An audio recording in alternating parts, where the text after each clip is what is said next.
আসসালামু আলাইকুম, আমি টেকনিশিয়ান মোহাম্মদ মহসিন মজুমদার আকাশ। আমি আপনাদের মাঝে নিয়ে আসলাম Vivo y12s y20 talkback on talkback কীভাবে অফ করবেন ওটা আমি আপনাদেরকে এই ভিডিওর মাধ্যমে দেখানোর চেষ্টা করব।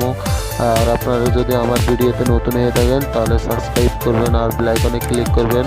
ফুল ভিডিও দেখবেন তাহলে বুঝতে পারবেন কীভাবে ভিভো y20 y21s y12s কীভাবে টকব্যাক অফ করবেন ওটা আমি আপনাদেরকে এই ভিডিওর মাধ্যমে দেখানোর চেষ্টা করবো।